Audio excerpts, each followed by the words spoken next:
First of all, Coach, congratulations. You know, the Giants were able to score on their first 3 possessions, and then the defense Don't really remind came, me. Yeah, they really came alive after that. What was the difference?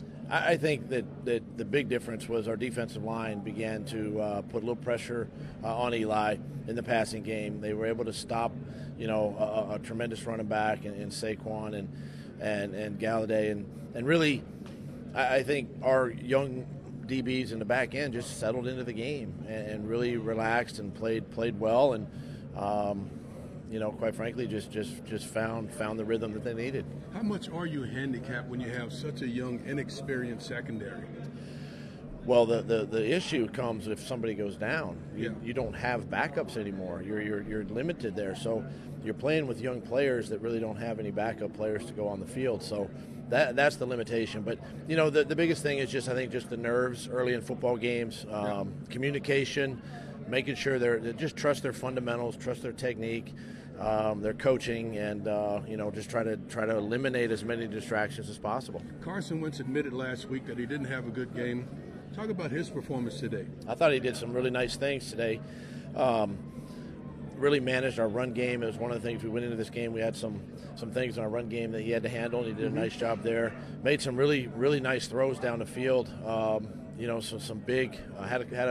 We weren't great on third down, but some of the third downs that he converted, they were there. And then the fourth down. I think the fourth down at the end of the game to find Nelly over the ball is one of the biggest throws he's made. How confident do you have to be when you make that call on 4th and 1?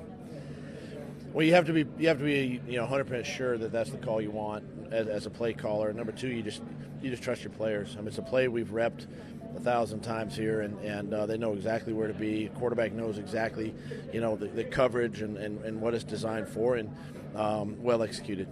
Brandon Brooks, the latter part of the game when you guys are driving, he's turning to you after the play and trying to motion for you to continue to run the ball. How much input do you take when your guys on the field do that? Yeah, I listened to those guys. I mean, they were rolling, and it's exciting when it was at the 2-minute warning at the end of the game there in the fourth quarter, and Brandon just nonchalantly just walks over to me and says, "Coach, keep running the football." Mm-hmm. And I said, "Don't worry, big fella, we're going to run the ball here." So it just gives them a lot of confidence, and they played really well today, and as a group, and I'm excited to watch this tape and just see how well they played. It's one of those games where you ran the ball actually more than you threw the ball. It was 29 runs, 28 passes. How important was that for today's win? Listen, I think anybody would tell you that's probably a good formula. You're going to win a lot of football games, especially if you're running it successfully, and so it just takes so much pressure off your quarterback. It just allows him to play free and see the field, and